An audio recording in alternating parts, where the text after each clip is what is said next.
Good morning. Not only pleased but very happy to have with us today Mike Neely, who is sort of a grandson to this institution. He was here as a graduate. He received both electrical and mathematics degrees here in '97. The advisor was a Carmeliano, who was the advisee of Neely. Approximately correct? Correct. And I remember him, and I think you were his undergraduate mentor, right? So too many claims for grandfathership. Anyway, so he got a national ground defense fellowship. Then he went to MIT from here. He got his master's and PhD degrees there in the engineering and wireless networks. Then he worked at the Record Lab, and now he's an assistant professor at the University of Southern California. And quite a few of you have read or studied the little nice. It's not a paper, it's not a book. It's something between by Magnetic and Specialis and the reality. Today we're going to talk to us about cross-layer optimization for wireless networks with multi-receiver diversity. So welcome back. Thank you. It's great to be back. I'm also honored to have my dad in the audience, and I'm also honored to have Isaac Meyergoyes in the audience, who is my undergrad advisor here. So, the title of my talk is Cross-Layer Optimization for Wireless Networks with Multi-Receiver Diversity. So I'm going to be talking about networks with time-varying channels, and I want to make dynamic routing and scheduling decisions in an optimal way over these networks, and in particular focusing on cases when there's some uncertainty in the channel itself, so that we might have packet reception errors. So a lot of the work that I've done previously is looking at the case where we can accurately make channel measurements and react to those measurements in some way. But here I want to focus on the case where we might not be able to make channel measurements that accurately represent what's happening in the channel when we transmit. An example of that, well, I should first say that this work is sponsored by two things. One is the NSF Ocean Engineering Grant, or the Digital Ocean Grant that we have for networking underwater. And then also for networking above water, this is sponsored by the DARPA Information Fusion for Mobile Ad Hoc Networks program. So as an underwater example, consider the case when we've got multiple nodes underwater and they're transmitting wirelessly, but using acoustic transmitters. So the sound is propagating through the water, and it's propagating much slower than you would have a propagation between a terrestrial wireless network. And so we can't accurately measure the channel condition for that acoustic channel. And so there might be a possibility of that packet being transmitted but not being successfully received. As this example is indicating here, where this is a transmit but we don't have a success. However, it does make sense in these situations to think about the possibility of knowing what the channel state probability or the channel success probability is, and that can be measured based on perhaps ACK-NACK feedback, that is history of over a period of time of getting feedback about whether a packet was successfully acknowledged or not successfully received. And in order to communicate robustly, I'm going to take advantage of the wireless broadcast property, so that when you transmit a packet, that is not just overheard by one node, but it can possibly be overheard by several nodes simultaneously. And then I also want to emphasize that this situation of channel uncertainty is not unique to underwater systems. It really happens in any system, particularly for mobile networks, where there might be some uncertainty due to the mobility. You might even be uncertain about which nodes are currently within your transmission radius.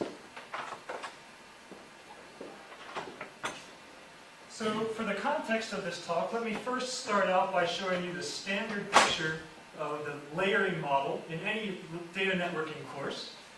So in order to communicate successfully over a network, a lot of things have to take place. So there's a transport layer that talks about flow control, and then there's a network layer which traditionally does routing, decides which paths packets should take through the network to get to their destinations.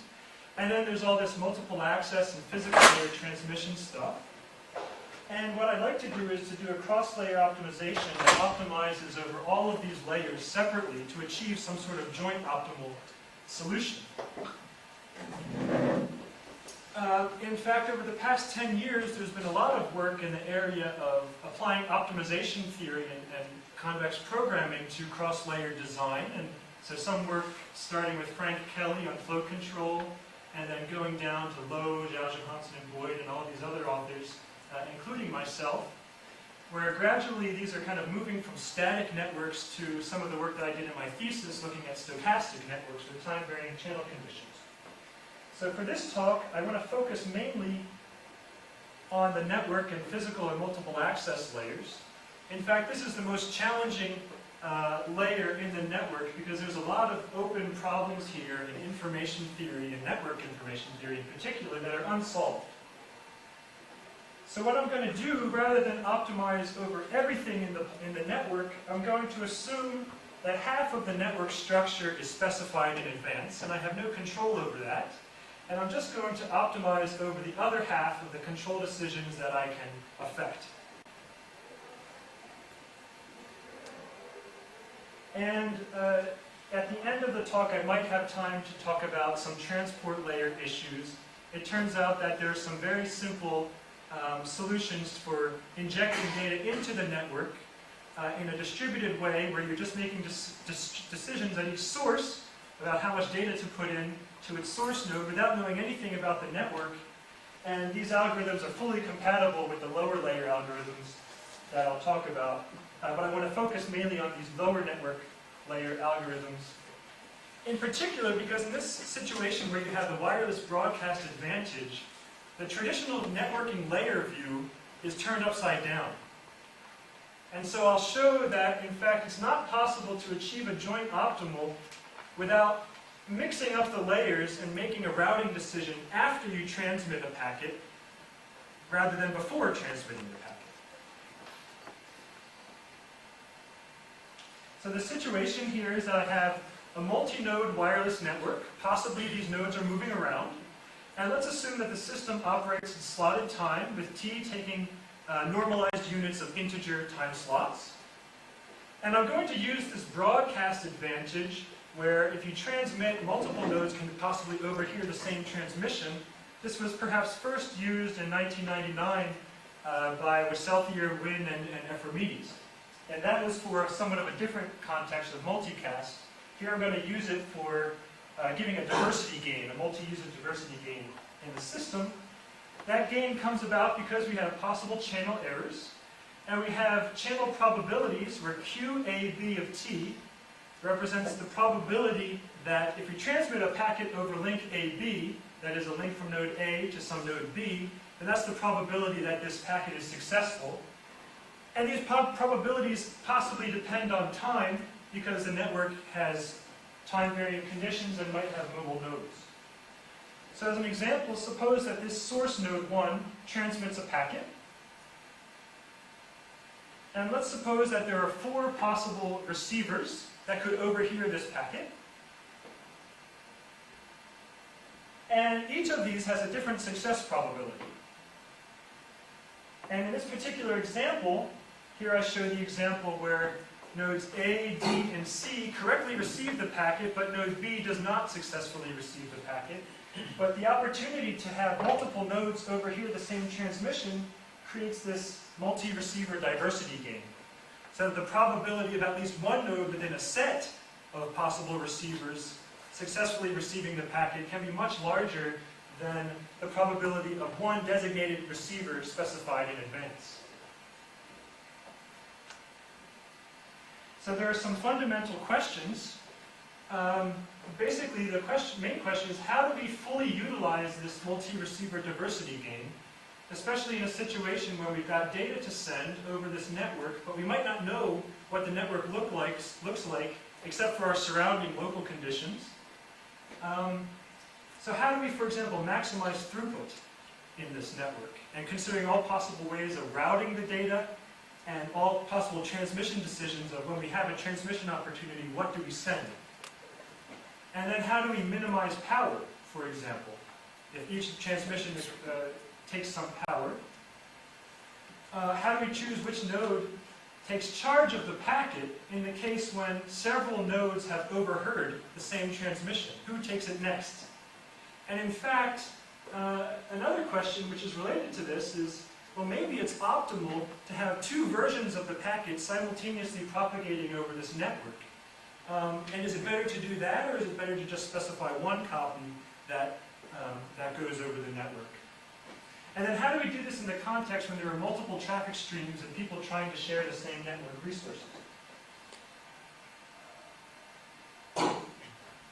So this is in fact a hot topic area, and especially this broadcast advantage has been used recently in a lot of famous work. One is work by Zorzi and Rao, who talk about the giraffe algorithm, or the geographic random forwarding algorithm, where if you transmit a packet, the next hop chosen to take that charge of that packet is just the person who happens to be closest to the destination.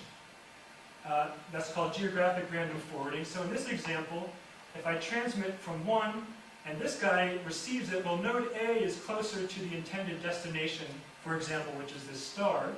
And so node A would then take charge of the packet. But there are some inherent difficulties in this model. This is really just a heuristic, and it doesn't specify anything in terms of maximizing throughput or minimizing power. And as an example of the difficulty that can arise, well, let's suppose that node A is chosen as the closest one to the destination. And let's suppose node A transmits, and the next guy closer to the destination is E. And now node E is going to transmit, but suppose that this is a transmission radius of node E, and now we have this deadlock situation where node E can't possibly forward the data to anybody else because there's no other node that's closest to the destination. So in fact, this example shows that it might be better to make packets go on routes that are temporarily going away from the destination, particularly if they're leading to better paths downstream, either better reliability paths or paths with fewer traffic. Another approach, which is a perhaps more advanced approach, recently is work by Biswas and Morris. These guys actually got the Best Paper Award in SIGCOMM 2005. Their idea was to think of this network in terms of basically a network where the nodes are not moving around, but let's just specify all of the probabilities associated with transmitting over each particular link of the network. And then their strategy, they call it extremely opportunistic routing, is the strategy where if you transmit, well, instead of going the closest to the destination, they choose the node that goes to the destination which is closest in a shortest path sense, where you solve the shortest path problem, basically taking the path distance between any two nodes as the inverse of the success probability, which you can think of as just the geometric average amount of time to successfully receive a packet if you keep transmitting it over and over again, where the success is just a geometric random variable. But these two algorithms both are simple heuristics, and they don't necessarily maximize throughput nor minimize energy. So the question is, how can we optimize the system? But the biggest challenge that we have to overcome is the complexity challenge. And as a simple example, if you just isolate one node of the network, and suppose this node transmits a packet, and let's suppose that there are k potential receivers. Well, there are 2 to the k possible events of this random transmission outcome. One event for each possible subset of receivers that might successfully receive the packet. And so an optimal strategy has to specify a contingency plan for each of these geometric number of possible outcomes. And furthermore, this complexity problem is compounded if we consider this network as one part of the larger network where there are multiple traffic streams flowing through. So the further challenges are, how do we handle these multiple simultaneous traffic streams if we've got many nodes transmitting? And how do we handle the mobility, the time-varying properties of a network when the channel success probabilities themselves might be varying? And so as just a summary, or to kind of give away the punchline in advance, these are the main results that I want to present. So I'm going to present an algorithm called the diversity back pressure routing algorithm. Well, first, before specifying the algorithm, I want to first prove a theorem that says that I can reduce the solution space of the system. I don't have to consider strategies that redundantly transfer the same packet over different paths. I can reduce to the class of strategies which only consider a single copy on the network at any given time. And then I'll define a simple back pressure index between two nodes, which is basically the difference in queue lengths between the nodes. And then I'll specify the diversity back pressure routing algorithm. That's a distributed algorithm, but achieves throughput optimality and also energy optimality on this system. And the nice thing about it is that there's a sort of a special case mode of the algorithm where it admits a channel blind mode where you don't have to know what the channel probabilities are. They can be varying arbitrarily. You don't have to measure them. But in the special case when you have a single commodity in the network, that is, if there's just one destination that everybody wants to get to, then you can operate in this channel blind transmission mode. Okay, so that's where I'm going. So first, some background on back pressure routing. So back pressure routing was actually invented here at the University of Maryland for the context of multi-hop queuing networks. And it was developed by Tassioulis and Ephraimides in a paper in 1992. And the basic idea is, well, how do we make a dynamic decision about where to send data next? And in fact, what data do we send? So if you have some traditional network, and you have a node A that's containing data for different types of destinations. So this green data is intended for a particular destination. The red data is intended for a particular destination. And then you have node B, which also has its queuing data according to its destination. Then it turns out that according to the back pressure index, the optimal type of packet to transmit is the one that maximizes the differential backlog between the link that you're transmitting over. So in this example, this red data, is this red commodity, is the one that maximizes the difference between the red data in node A and the red data in node B. And that's one simple way of making a decision about where to route the data and what to route. Some of the other things of this paper that by Tassioulis and Ephraimides will introduce this differential backlog strategy of sending data over the network. It also introduced an important concept of maximum weight matchings. And that's an important component in the solution for a traditional network. And then it applied stability, it applied Lyapunov drift ideas to understand the stability of the network. And since that time, Lyapunov drift has really proven to be a very important mathematical tool for understanding networks. And so in particular, from just the stability perspective, there's been a lot of work both in the switching systems and computer systems domain, as well as wireless systems over the past 10 years, and applying Lyapunov techniques to stabilize the system. Lyapunov drift was invented before. Yeah, so Lyapunov drift is a traditional technique for control systems. No, even in Russia it was at least 20 years before this. Oh, certainly, the name is Lyapunov, so the name for is... Qs. It was used Is that right? for this one, yeah. That Okay. I learned from Bruce Hyatt 20 years. Okay. There's a guy named Zborkin or Zonkin or something like that. He was the first to do this Lyapunov drift analysis for some Okay. queuing equations where you didn't have analytical values, so you only had some very discontinuous principle in order to do stability.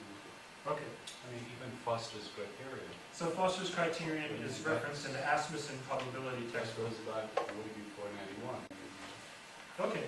Well, so then there's even a deeper history beyond that. And so some of the things that I did in my thesis was to try to look in the networking context and apply Lyapunov ideas, but also put in performance optimization on top of the picture so that instead of just looking at pure stability, you want to address stability and performance optimization, for example, for utility optimization or power control. And in fact, I had the opportunity last year to work with Leonidas Georgiadis and Leandros in Greece, and we published this sort of a mini textbook in the Foundations and Trends series. So in fact, this textbook, if you buy the bound printed version, it's like $50, but the fortunate thing is that it's available as a free electronic download, either on the Foundations and Trends publishing website or on my own personal website. And recently, there's alternative approaches to stochastic performance optimization for networks. And these are approaches by Srikant and Ari Yilmaz using fluid model transformations to basically transform the stochastic problem into a static problem by which you can apply context optimization theory. Some related work by Stolyar, and some work by Lies, Mazumdar, and Schroff, which uses stochastic gradient theory. But I want to focus on the Lyapunov approach, well, particularly the flavor of it that I've been working in, particularly because it allows optimization in a dynamic way, and it gives some understanding about delay results. So what is the problem formulation? So let's say we have slotted time, and to fix the structure of the network a little bit, let's say whenever we transmit a packet, we're either transmitting one packet or zero, and we're using either power P or 0, just to make things simple. Let's suppose that the traffic is given by processes AIC of t, where AIC of t is the amount of data that comes in, or it's the number of packets that come into node I at time slot t, and this is commodity C data, so it's destined for a particular node C. And for simplicity, let's assume that this traffic is IID over time slots and has traffic rates lambda IC, potentially unknown to the network controller. And let me also suppose that, well, let me specify all of the time-varying components of the network by this topology state process S of t, which governs both the channel probabilities of the system and also some of the structure imposed on the system in terms of transmission opportunities. In particular, let me assume that there's some process chi I of t, which is basically a process which is a 0-1 process, and it specifies whether node I is allowed to transmit in slot t or not. So you could think of this chi I of t process as just some given process that might be related to some pre-specified MAC, or time division, multiple access structure. So as a special case, chi I of t could be 1 for all I, in which case each node could transmit whenever it wants. However, it might make more sense in terms to mitigate interference to have only some collection of nodes transmit on any time slot so that they don't interfere with each other. And so I'm going to assume that this chi I of t process takes care of that. And let me define channel probabilities qi of omega to be the probability that if we transmit from a node I, the set omega is exactly the set of receivers that successfully receive that packet. So omega is a subset. So as an example, let's suppose that this is node I, and chi I of t is 1, so we're allowed to transmit in this slot. And let's suppose we do transmit in this slot. And we've got 4 possible receivers. And so qi of omega is the probability that when we transmit, exactly this set omega of 2 receivers over here is the system. So this probability is defined in terms of subsets of receivers. And I want to specify exactly what I'm assuming about the structure of the feedback when we transmit, and how do we know who successfully received the packet. So here's the anatomy of a single time slot. So let's suppose that a sender node A this is one time slot, and at the beginning of the time slot there might be some time dedicated for passing control information. And then we have the sender node transmitting the packet. And then we'll assume that the receiver node will then send an ACK-NAC signal. And the absence of an acknowledgement is considered to be a negative acknowledgement. And then node A will then send final instructions which possibly specify which receiving node is to take charge of the packet, assuming that he's heard the ACK-NACK feedback. And I'm going to make the idealistic assumption that, at least on the control feedback channel, there's no errors on the control channels, and so there's no errors on the ACK-NACK signal. And so effectively what this handshaking process does is that it ensures that we know exactly who is the successful set of receivers at the end of every time slot. So this is kind of a clean assumption, and makes for a clean mathematical analysis.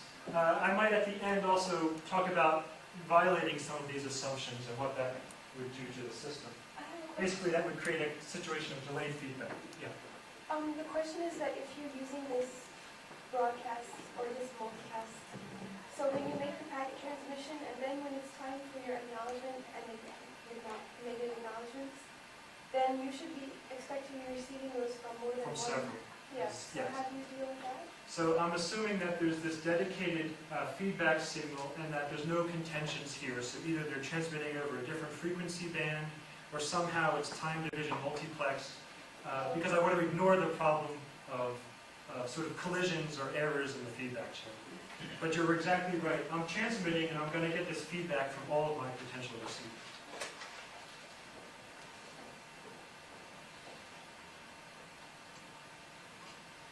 Okay, so what is the set of throughputs that we can achieve? Is that two assumptions? Yeah. What is make the problem simpler, but where they actually difficulty lie? Advancing further in this idea. The one is this, and the other is the type process. Yes. Because that one cleans out the law. Yes. But we don't know how to clean it. So the question is, what about the additional assumption on the chi-IoT process, which specifies when people can transmit? And so I want to maybe talk about optimizing over that process too. It turns out the solution to optimizing over that process is not something that I know how to implement in a distributed way. But you can actually write down mathematically the best chi-IoT process. But it gets into these very, very difficult centralized problems and interference problems that I want to basically ignore in this talk. So the network layer capacity region is a set of all rate matrices that we can stably support in the network, considering all possible routing and scheduling algorithms that conform to the network model that I just specified. And possibly including algorithms that use multiple redundant copies and forwarding the same packet.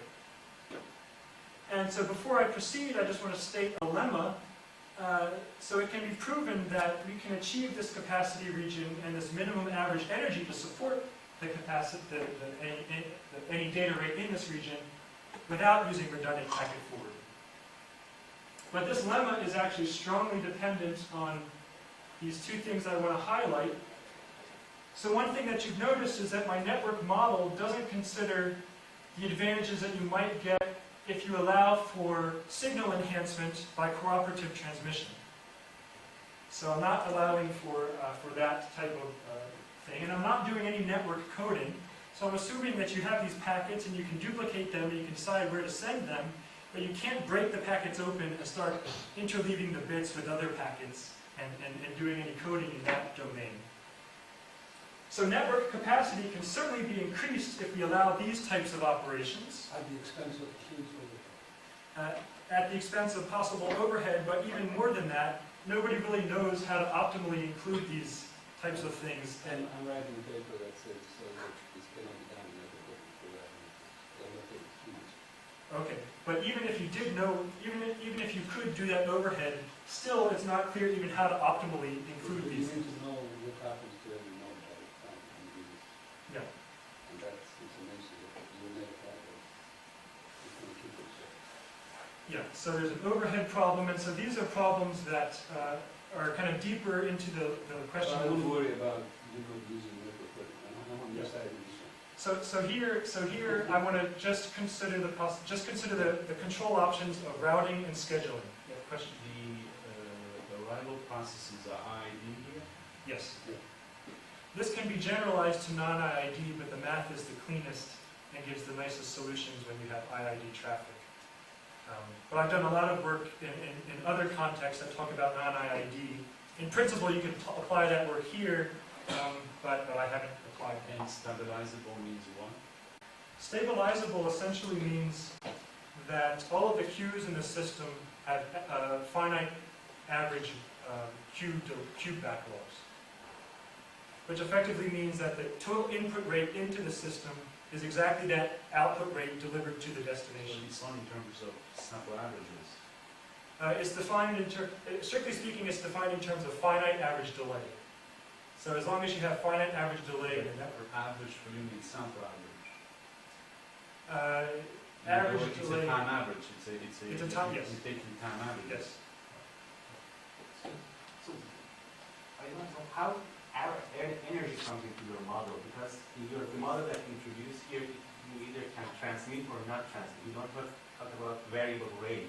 That's the role of it. Yes. So the question is, how does energy come in? So every time you transmit, you expend 1 unit of energy. So you can imagine that if you want to minimize total energy across the network, your solutions would tend to choose paths that take the shortest path to the destination. Otherwise, you're going to be transmitting a lot of energy.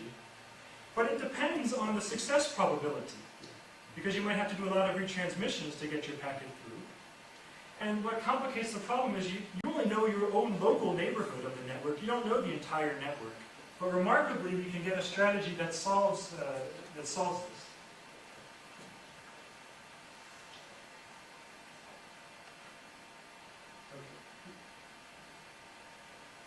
Okay, so the first theorem, and there's a lot of math here. I'm not expecting you to understand my notation exactly, but I just want to specify the capacity region so that we can then achieve this capacity region and know that we're doing the best job. So this network capacity region lambda is given by the set of all rate matrices that satisfy a set of inequality conditions.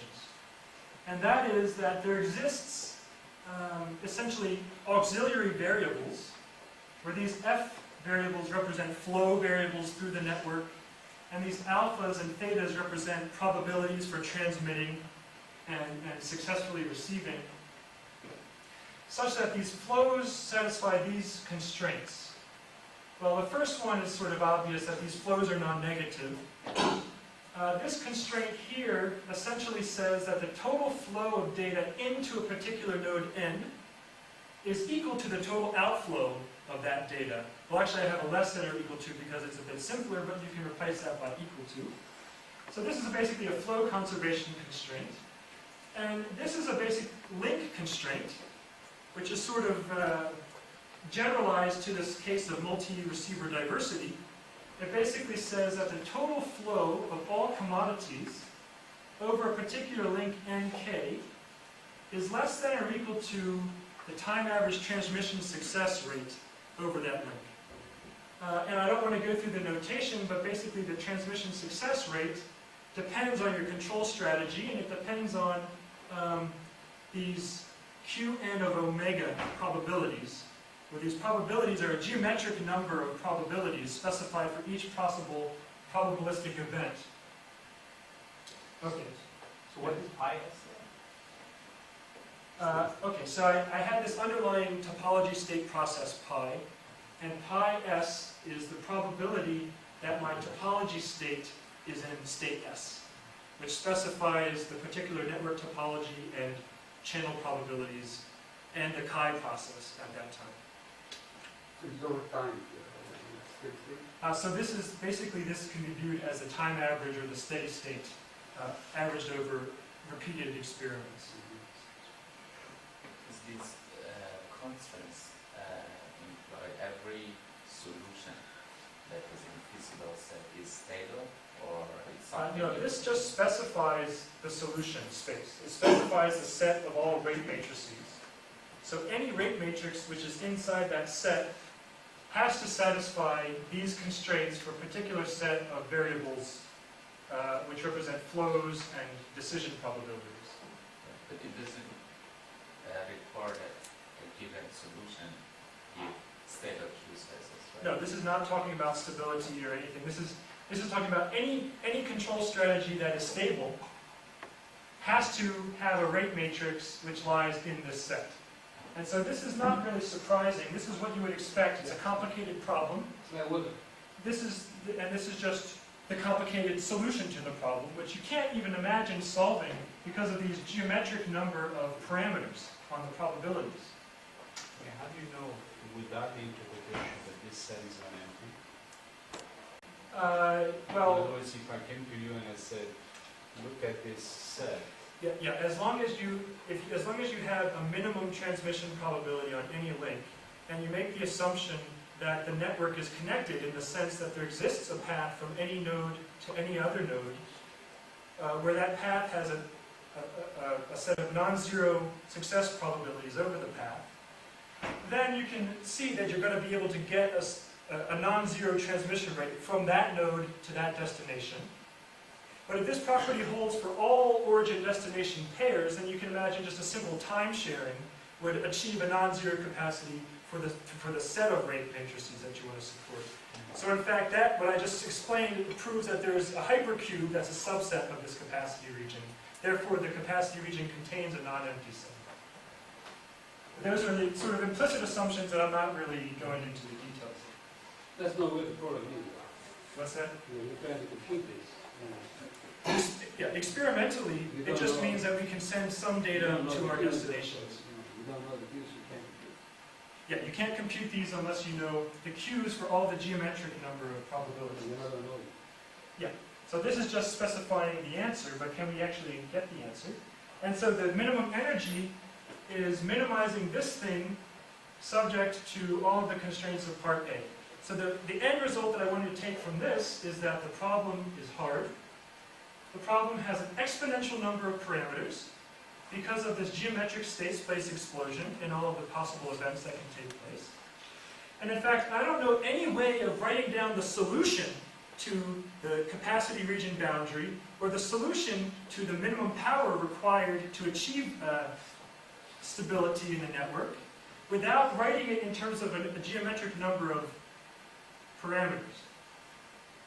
But even though I can't write down the solution without this complexity, I can generate an algorithm that can be implemented in real time and achieves basically arbitrarily close to this solution.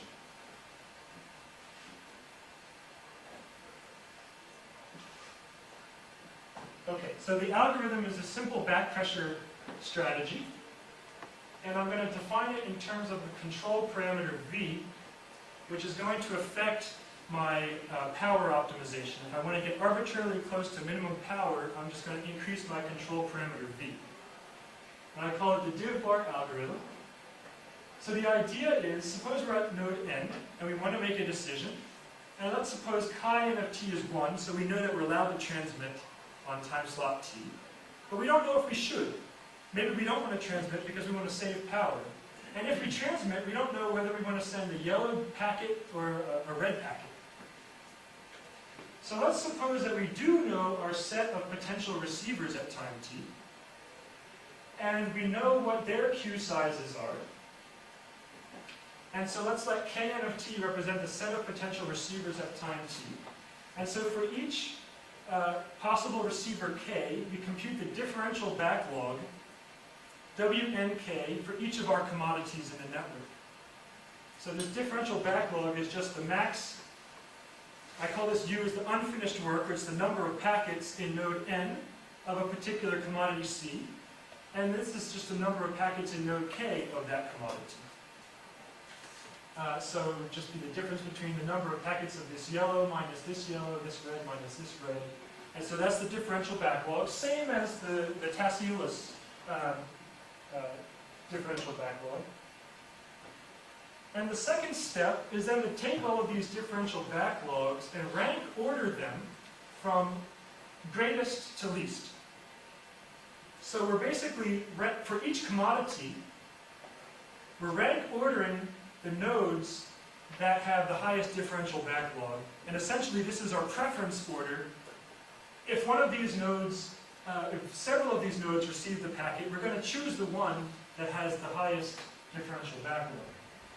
And then let me define phi nk of C as the probability that a packet transmitted by node n at a slot t is correctly received at node k, but not received by any other nodes with a higher rank ordering than k.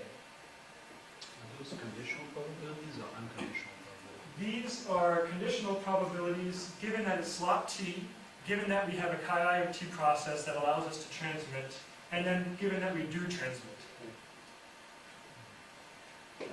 And so in order to, so what we would have to know is we'd have to know the success probabilities for our local neighborhood of nodes around us, which may or may not be difficult to obtain. You could think empirically by trying to obtain these, at least if the network is relatively fixed, trying to obtain these by histogram of past ACNAC histories. Or there might be some channel measurement phase where you do try to estimate what the channels are. Well, let's suppose that you can know these on time slot t. Then we have to specify whether we want to transmit yellow or red. So the optimal commodity, C star, so C is the commodity, is just the maximizer of this weighted differential backlog times the success probability phi. So you just compute this, this metric for each of the possible commodities that you have as choices. So in this case, when you have two commodities, you just compare this value for one of the commodities to the same value for the other commodity, where you just be plugging in different differential backlogs. And let's let W star be this maximum weighted sum for the optimal commodity to transmit. So you pick which is the best commodity by optimizing this. And then if this W star weight, well, you can think of it as the value of making a transmission on that time slot. If this is bigger than a threshold that, well, V times P tran, then we indeed decide to transmit a packet, and we transmit the packet of the optimal commodity. Otherwise, if this value is not good enough, it's not high enough, it's lower than this V threshold, then we just remain idle with hopes of saving power. And you can see that if we don't care about the power constraint, so this V is like 0, then we would just transmit whenever we have the opportunity. Question? Yeah, when you're defining the success probability in the previous slide, now if other nodes in the network are also at this specific time slot are also going to transmit, Yes. then this success probability should also depend on the event, whether they are going. Great question. So in my model here, I've implicitly assumed that we have this chi of t process, which ensures that we don't have interference from other nodes of the network. So these probabilities, when I transmit, are independent of whether or not someone else decides to transmit. You could, in an approximate sense, imagine these probabilities to include the random interference effects of the network. But that's difficult to mathematically model, which is why I actually defined this chi of t process. I'm going to go back and try to answer that question completely when you define the probabilities to be a function of what other people transmit, but then that's going to be the centralized problem that I don't know how to solve in any distributed way. Yeah, to put it differently, thus far you implicitly assume conditional independence. Yes, conditional independence. So if node n transmits, he has success probabilities. So the different links could be correlated in their probabilities, but that's independent of what happens at other parts of the network. Another way of viewing this is, well, let's suppose that each node has a different orthogonal frequency that it uses, and so there's no introduced interference. And again, the overhead to that would be huge. The overhead for that would not be huge if you pre-specify the signal sets in advance as orthogonal. You use different buttons for every node. Well, the overhead, well, you get a cut in terms of capacity, certainly. But there's no control overhead. No, that you have. I mean the bandwidth Yeah. uses. And then you can think of other traditional ways of frequency reuse factors. The whole problem Okay, so then the final step is that if we transmit, after receiving the ACNAC feedback, node n then sends a final instruction that decides to transfer responsibility for that packet to the node which has the largest differential backlog. And if there's no successful receivers that have positive differential backlog, node n just keeps responsibility for the packet himself. So it's possible we could transmit and have somebody successfully receive it, but we don't want that person to take the packet next. We would prefer to hold on to it and try again. We assume that this instruction is never lost either? Yeah, so as I specified in my anatomy of the time slot, I'm assuming perfect ACK-NAC control feedback. And this instruction back to node say And perfect, yeah, the perfect final instruction. So the theorem is that if the arrivals are IID, and if this topology state is IID over slots, and if the input rates are strictly interior to the capacity region, so it's possible to stabilize the system, then if you implement this diversity backpressure strategy for any control parameter V, then that will indeed stabilize the system. And there was a question about what I mean by stability. I mean that this lim sup time average total backlog in the system, so this is the Q backlogs summed over the entire network and taking a lim sup time average, then that's bounded by this, my laser pointer is going. That's bounded by this constant, which depends on V, and it depends on this epsilon distance you are away to the boundary of the capacity region. So in a sense that says that your congestion and your average delay is going to grow like 1 over the distance you are to the capacity boundary. This is kind of nice because it kind of reduces an entire network to just a single Q problem. Where this is just a basic structure you would see for an MM1Q, for example. And then the time average power, the total power you expend over the network, is less than or equal to the optimal power, P star, which is the solution to that crazy optimization problem with an exponential number of parameters, plus this term, which decays like 1 over V. So this term is essentially a fudge factor that I can make as small as I want by increasing V. But of course, the trade-off is that my delay is going to grow with V. So there's this trade-off between energy and delay. But essentially, this means that we get the maximum throughput with as little power, well, down to the minimum possible power as we want. And so the IID assumptions are to make the math nice. It can also, there's a version of this that can be generalized to non-IID models, but the delay expression effectively is increased by a number that is essentially a number that represents the time scales of the non-IID process. But there's a really nice special case.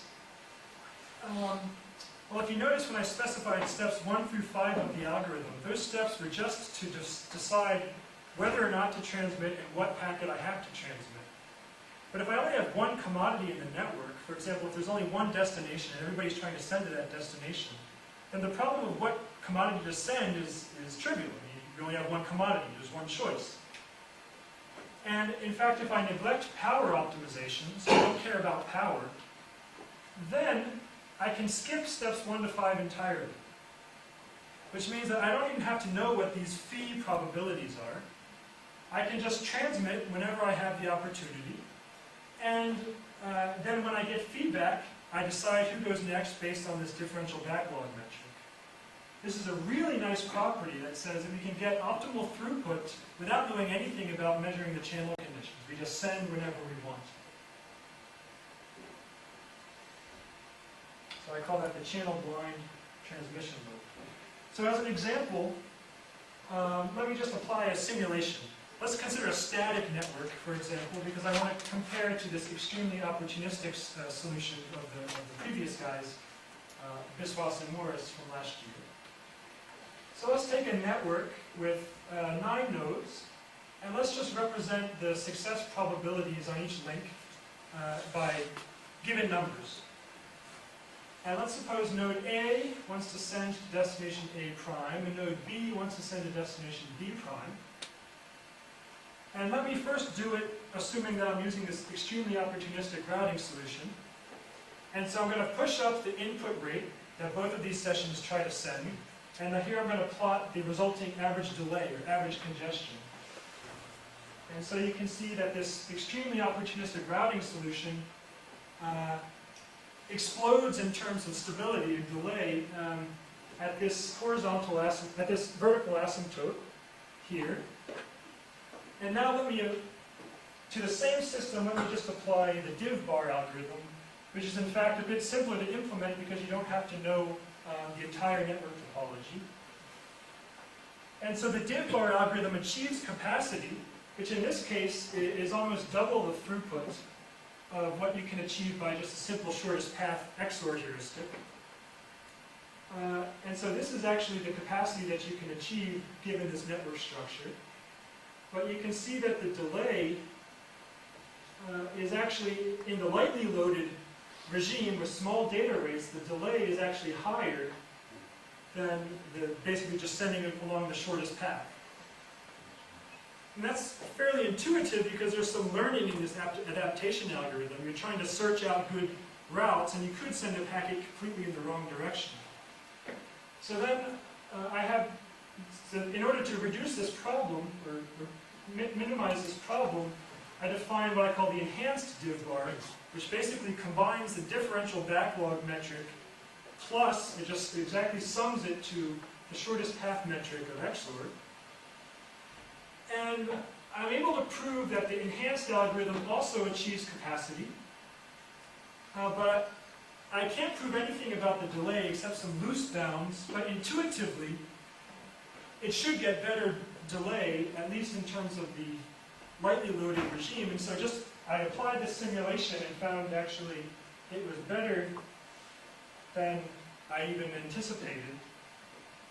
It effectively gets the min of these two curves. In fact, it even does better than the min in this intermediate range. So it gets capacity, but it's got low delay, just as low as XOR, and then even lower than the div bar strategy. So that's kind of a nice simulation result. Shouldn't part of the delay be because you send this ACK and then the next message that sends who you are going to route to?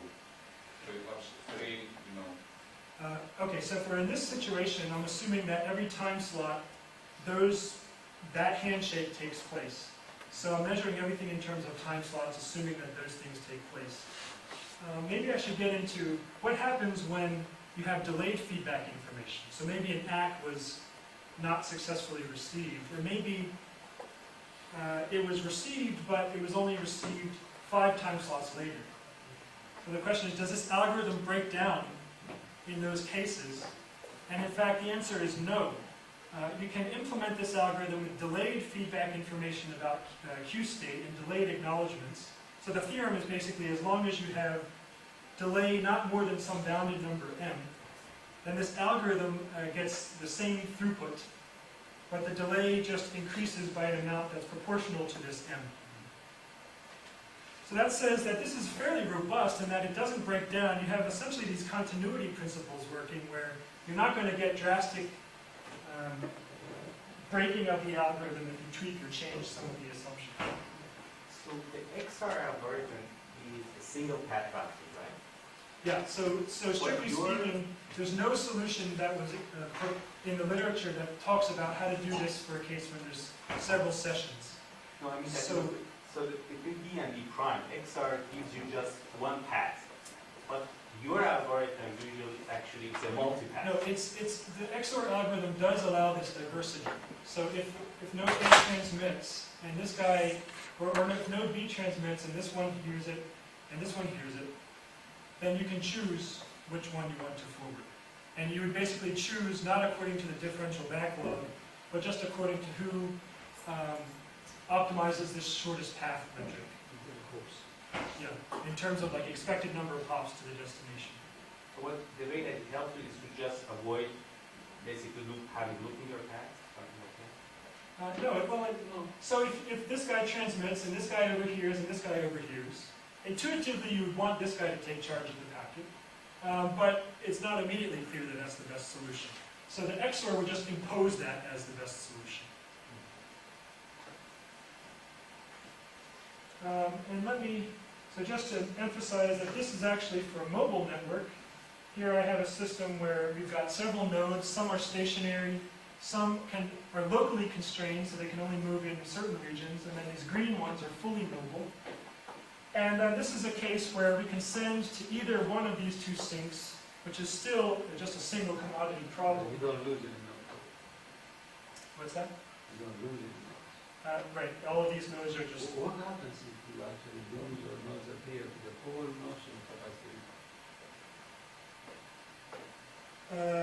Okay, so the capacity region as I've defined it is in terms of basically an n times n minus 1 dimensional space, representing the rates that you can support from each node. So if you have another node that comes in, you're basically going to have to grow this space.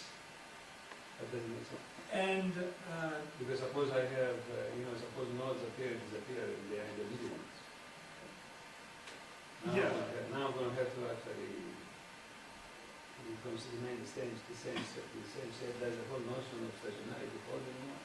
well, I don't have that in the formulation, but Nobody has. in principle, these algorithms are robust enough to basically adapt to whatever happens in the network. So if you have these nodes that are added, essentially they can augment the set of options available. Now you're shaking your head, so the possibility of what could go wrong is that these nodes could appear, you route them to them, and then they disappear. And So you can ignore them and remain with the rest of them. yeah. That's a partial answer. So in that case, you might want to explore the possibility of having redundant copies of the same packet. I'm struggling with that. I haven't come to myself with a good answer. This is the only thing I can put it on my head. You can drop everything that appears and disappears and stay with the rest of them. But then you find out that they may influence good improvement. Yeah. If for one period of the whole scenario they are there and then disappear. Yeah, so there are various ways of treating that. Various I understand these are all and there are certainly protocols that you could just impose that would make, if they're going to leave, they would have to forward their packet to someone else who's going to. But that's not really what I'm talking about. So this is just to show that you can implement this on a mobile network and get kind of capacity results. Here I'm just considering div bar because there's no algorithms to compare it to, at least that I know of, for a mobile setting. And then energy results. So effectively, you can put energy all the way down, so this is power.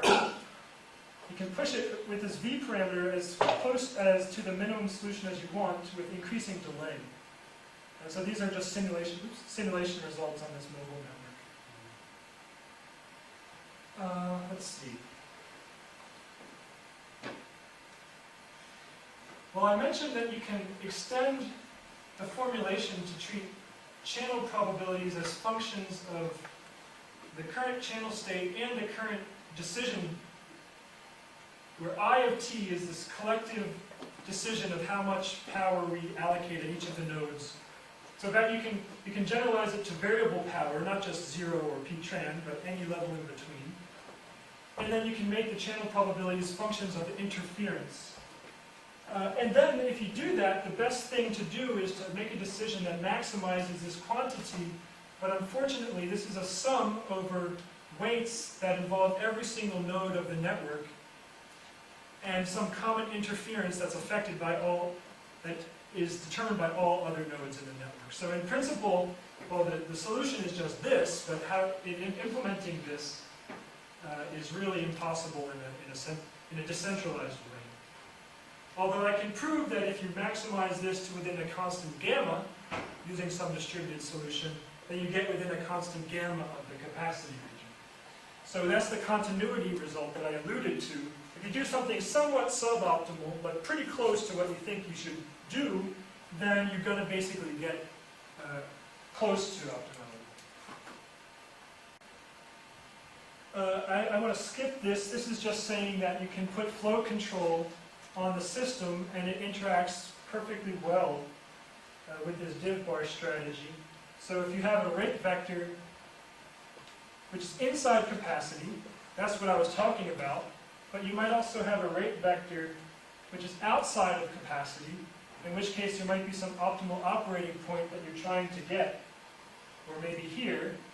And what you can essentially do, there's a there's a trade-off between utility and delay, so you can zero in on this optimal point arbitrarily closely with an increased delay trade-off. And in fact, that gets into a lot of very deep results in stochastic processes, which is kind of another thing that I've been playing around with, oops, let me just skip this, for the past couple of years, is trade-off theory. I don't give talks on these because you sort of have to be, there's more knowledge required to appreciate these kinds of results. So people can understand network problems more easily. But in terms of capacity delay trade-offs and energy delay trade-offs, so what is the optimal trade-off between energy and delay? It turns out that there's a square root law that characterizes that. And then for this utility delay trade-off, what I just presented is not actually the optimal utility trade-off. There's what I call a super fast logarithmic trade-off law that you can achieve, and you can't do better than that. This is just a slide basically referencing those other things. So in conclusion, I've talked about this div bar algorithm. It takes maximum advantage of this multi-receiver diversity property, and it achieves maximum throughput and energy optimality. Rather, you can get as arbitrarily close to the minimum possible energy as you want, using a simple back pressure index. And it admits a nice channel-blind transmission mode in the case when you don't care about power optimization, and when you only have one commodity in the network.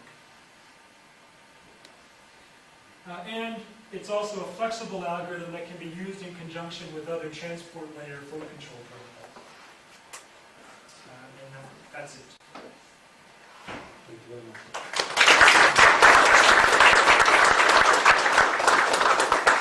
We have time for questions. So you actually show that within the confines of your model, the back pressure index control law is indeed optimal. Yes. Just want to make sure. So one of the interesting things that helps to solve this complexity problem is just to notice that every time you're transmitting, the network itself is effectively acting as a computer that exactly simulates the probabilistic experiment of which people receive.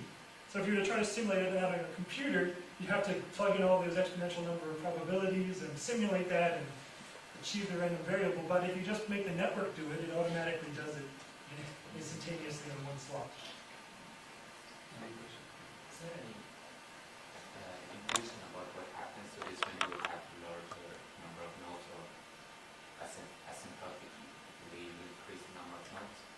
Well, in the delay expression that I put up, I can try to find the slide again, but it basically said that the delay was less than or equal to a numerator divided by a denominator.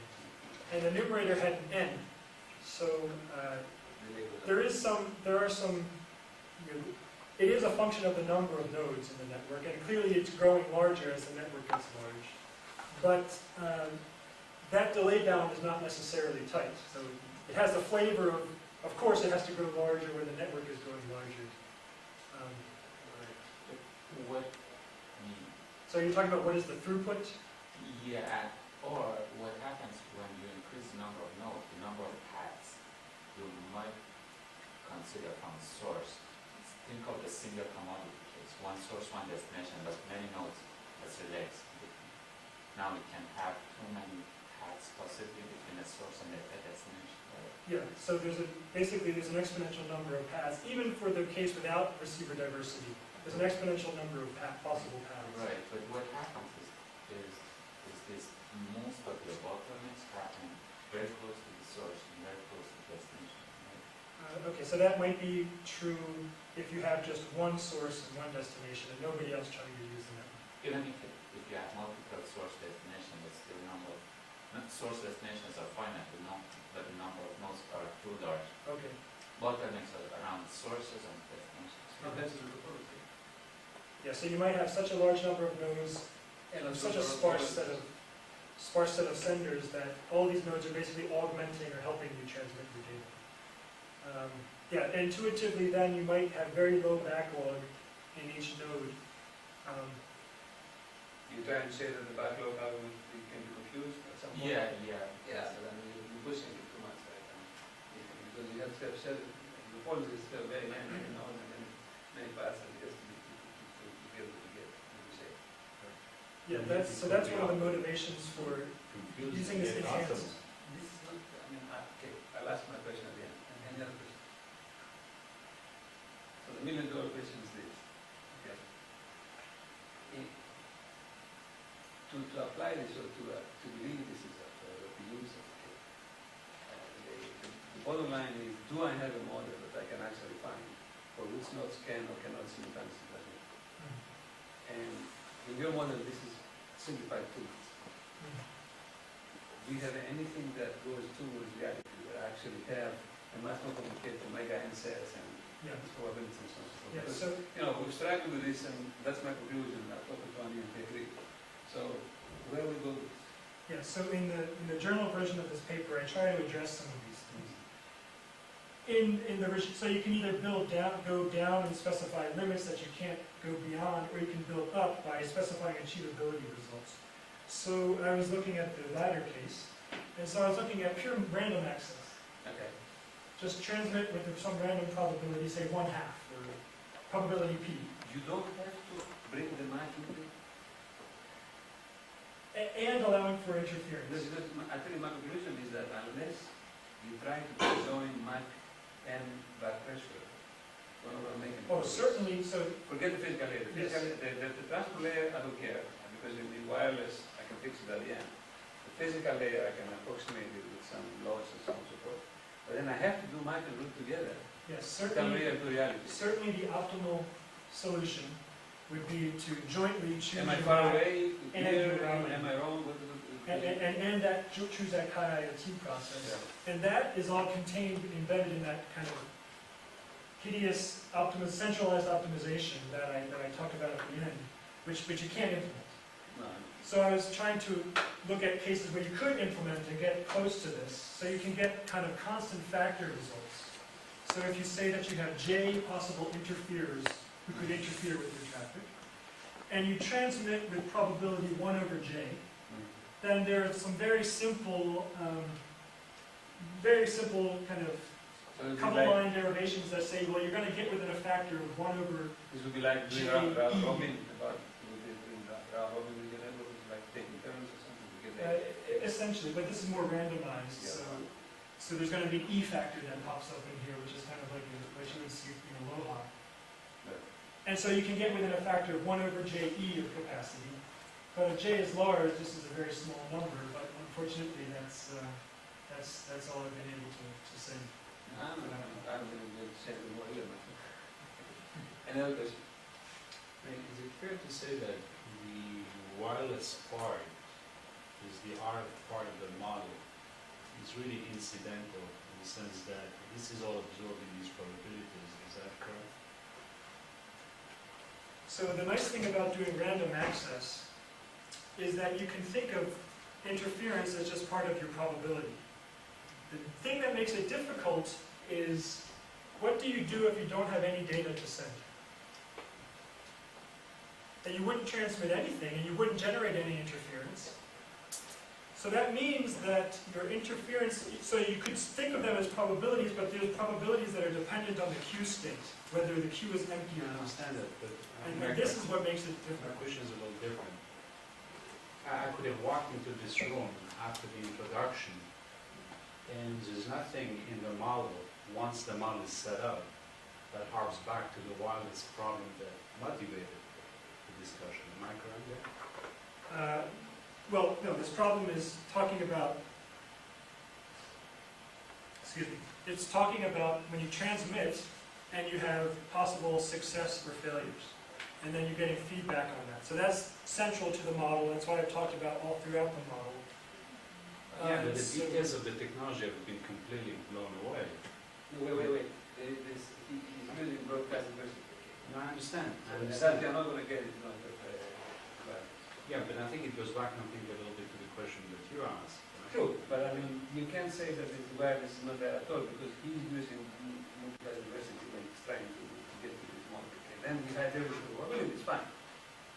Yeah, but so in that sense, the actual details of the wireless technology are simply gone. Because on a number of What do you mean occasions, by the details of the wireless well, technology? am I using CDMA? Am I using capture, for example?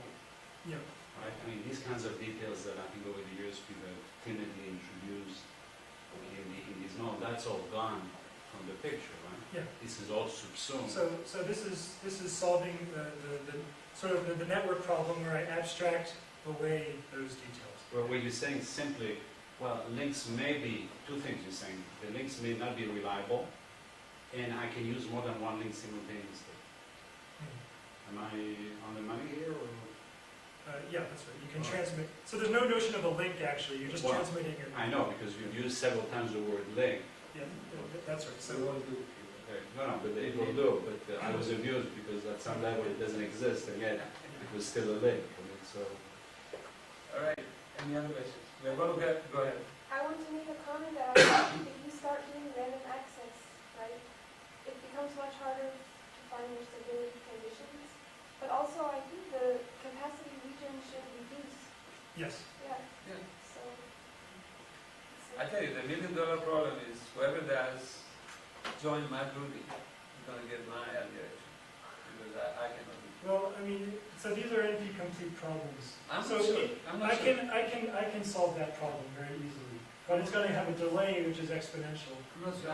Recently I've seen so many works where people take NP-complete problems, randomize, and they find polynomial solutions and so on and so forth. Yeah. I'm not sure that there is a miracle there. but what does it need to solve Right. in this particular context? Anyway, we are going to have a round table at 2, and thank you very much for a wonderful talk, okay? And,